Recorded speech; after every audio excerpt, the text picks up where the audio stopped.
সামনে।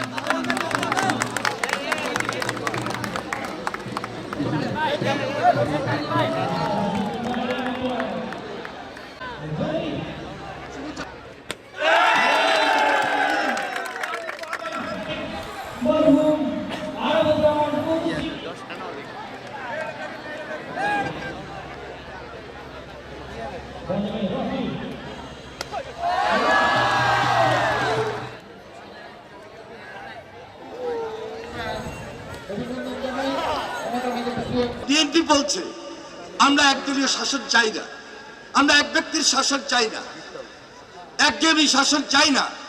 এক ব্যক্তির শাসন, এক দলের শাসন, একঘেয়েমি শাসনের মধ্যে ফ্যাসিবাদ জন্ম নেয়, কর্তৃত্ববাদী শাসনের জন্ম আসে।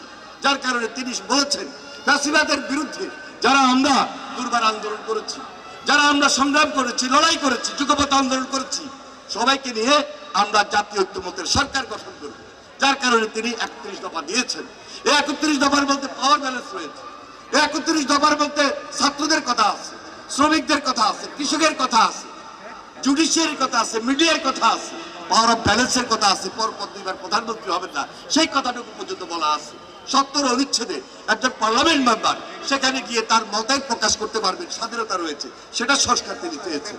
অন্তর্বর্তীকালীন সরকার, আমাদের আন্দোলনের ফসল আমাদের এই সরকার, কিন্তু প্রত্যাশার জায়গা তো বেশি যে যারা খুন খারাপি করেছে, গুম খুন করেছে, অত্যাচার করেছে, নির্যাতন করেছে, এক নম্বরে তাদের বিচার চাই, আমাদের মামলা প্রত্যাহার চাই, যারা আহত হয়েছে, যারা শহীদ হয়েছে তাদের পরিবারে আমরা সহযোগিতা চাই, আর্থিক সহযোগিতা চাই।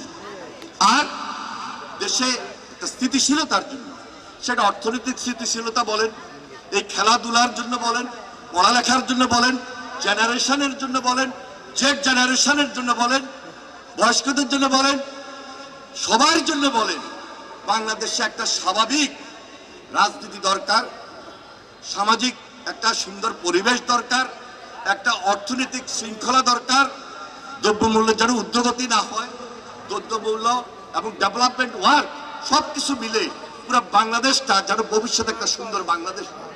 সেই জন্য অবশ্যই এটা মানুষের প্রত্যাশা। একদিকে সংস্কারও চলবে, কারণ বিগত সরকার সংস্কার তো করেই যায়, বরং দেশটাকে পিছিয়ে দিয়েছে। সেখান থেকে যদি উদ্ধার করে আমাদেরকে জায়গা মতো আসতে হয়, তাহলে একদিকে সংস্কার দরকার, আরেকদিকে একটা জনগণের প্রতিনিধিত্বশীল সরকার প্রয়োজন।